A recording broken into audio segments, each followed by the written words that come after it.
nome é Wesley, né? Eu sou psicólogo formado há 2 anos. E quando eu me formei, eu tava procurando assim, trabalho e apareceu a oportunidade de dar aula. Foi aí que eu entrei nessa história da UFC virtual. Foi, na verdade, assim, no processo eu acho que de muito no início dos cursos, né, que ainda estava muito no início, há 2 anos atrás estava mais ainda, de alguns cursos de graduação e que tinham uma necessidade muito grande por tutores com alguma experiência, Nas disciplinas específicas, no caso, eram disciplinas de psicologia do desenvolvimento. O meu currículo de graduação, de certa forma, me guiava para isso. E também referente a uma certa prática com a tecnologia, né, dos computadores. Você mexer, fazer blog, mexer com o sistema virtual da UFC virtual, né? Isso facilitou. Eu tinha feito um curso, né? Eu tinha feito um curso também que de certa forma me inseriu, um curso de educação à distância, pela UAB, né? E aí isso de certa forma me inseriu também nesse processo. Então acabou que eu comecei pegando a disciplina de psicologia do desenvolvimento, num curso de matemática, e depois se repetiu no curso de letras, e eram sempre cursos de graduação na área nessa parte de licenciatura. E os cursos de psicologia do desenvolvimento entravam como curso, né, como cursos paralelos. Tá, foi na UFC, a experiência foi na UFC, como eu estou dizendo, nesses meus 2 primeiros anos de graduação. Como foi implantado, na verdade, eu não tenho conhecimento, porque é como eu estou te dizendo, a minha inserção ela aconteceu via esse curso de formação, né, na própria prática da educação à distância, que me levou. Mas assim, eu não estava envolvido, não estou engajado no processo não estive engajado organicamente no processo de implantação disso na UFC, então não tenho esse conhecimento. Mas o quê? De uma forma intermitente, foram 4 versões. Cada versão com um período de duração de 2 meses e meio. Né? Período intermitente que eu digo, assim, nem sempre depois de uma disciplina vinha outra. Né? É assim que funciona na UFC virtual.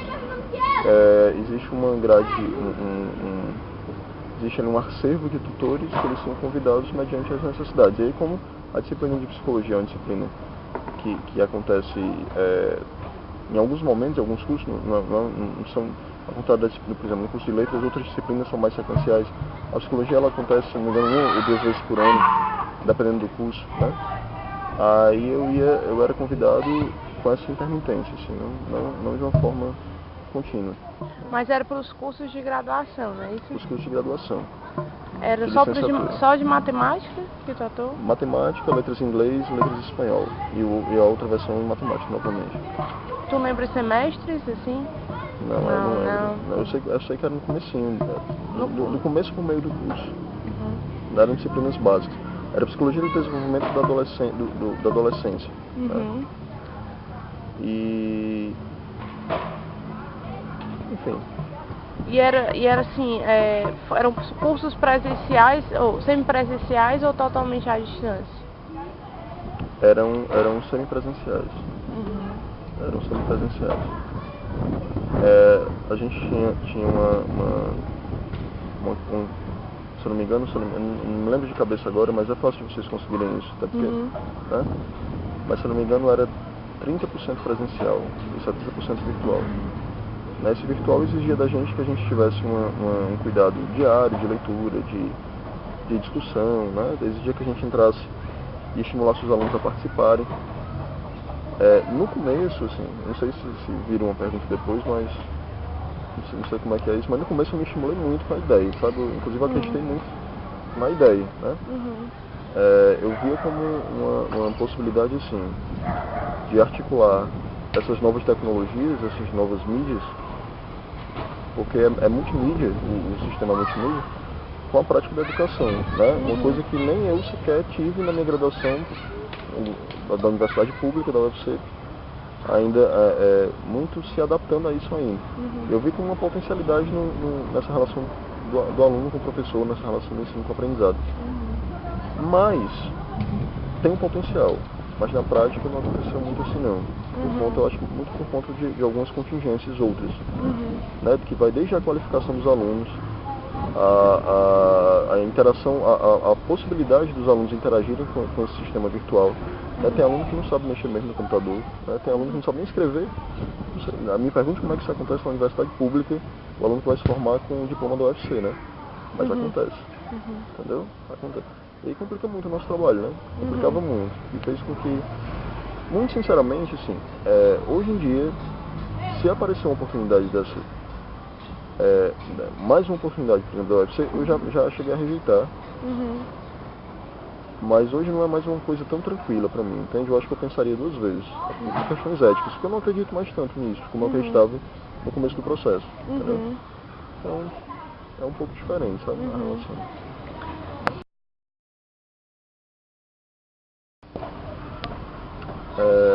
Bom, assim, eu sempre me coloquei, foi mais um ponto de vista meu, devido à minha formação como psicólogo, eu acho, eu sempre tentei me colocar como um professor facilitador de debate, de discussão, mais do que como um cara que tem o conhecimento e que vai levar esse conhecimento.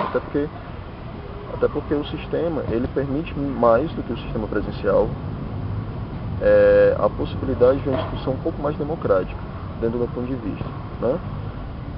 Porque as pessoas que de repente têm mais timidez, têm vergonha de falar presencialmente, às vezes não tem uma prática, está dentro de uma educação bancária, né, no sentido freiriano da coisa, está dentro da educação bancária, se estabeleceu dentro da educação bancária e entende a educação de uma forma bancária, ela não consegue interagir e dialogar no ambiente presencial, no ambiente virtual elas conseguem, algumas dessas pessoas conseguem, né?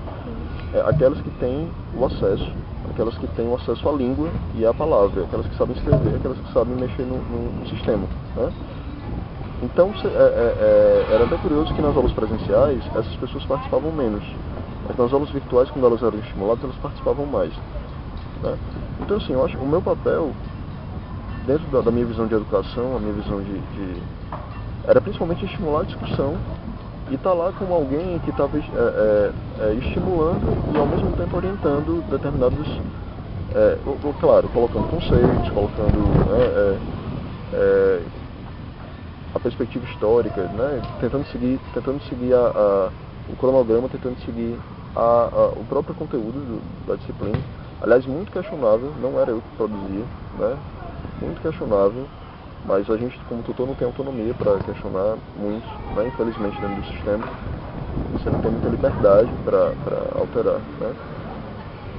Mas eu me via como isso, eu achava que a aprendizagem realmente, no final da história, se valesse a pena, ia valer a pena por conta das discussões levantadas, por conta de produzir curiosidades, interesses, sabe? E uma nova forma de pensar a respeito do que é psicologia, do que é desenvolvimento, do que é aprendizagem, né? E aí que ia o processo. Eu acho que assim, que a EAD um deles, esse que eu coloquei, da possibilidade democrática, né? Não só a democracia no sentido da democracia do acesso, como se fala muito, né? A educação à distância, ela possibilita o acesso. Eu acho que isso é uma hipocrisia, né? Porque eu acho que não adianta nada você melhorar o acesso se você não melhora a qualificação, né? Tanto dos profissionais, dos professores, né? Eu acho que na relação de mim como professor para uma turma de pessoas do interior, de pessoas que não tiveram uma boa educação, eu conseguia fazer, eu não me sentia tão desonesto comigo mesmo. Agora eu, por exemplo, eu como aluno, eu não me sentiria tão à vontade de ter um professor pré-graduado, como foi meu caso, me dando aula, né, de um curso de nível superior. Até admitiria em outros espaços. Mas, quer dizer, estou colocando isso porque é importante a gente pensar no próprio processo de qualificação do sistema, né, da educação à distância. Eu acho que é muito possível, sinceramente eu acredito no potencial que tem a educação à distância, se ela for levada a sério, entende? se ela for levar... Eu já fui aluno à distância também, então, do curso desse curso que eu fiz para me tornar professor, né? Eu fui aluno à distância. E eu achei o processo maravilhoso, inclusive muito bacana. Pode funcionar. Se o aluno foi estimulado a ser criativo, se o aluno foi estimulado a produzir vídeos, a usar a internet de uma forma criativa e como fonte de pesquisa, né? A usar a tecnologia ao seu favor. Não se a tecnologia for utilizada a favor de questões maiores, como o acesso, e as questões importantes, que também são tão maiores quanto o acesso, como o próprio ato de aprender, o próprio processo de educação, ser deixado colocado em segundo plano por uma questão assistencialista. Porque vai se tornar assistencialista, né? Se a educação for o segundo plano, se torna assistencialista, né? Então é isso.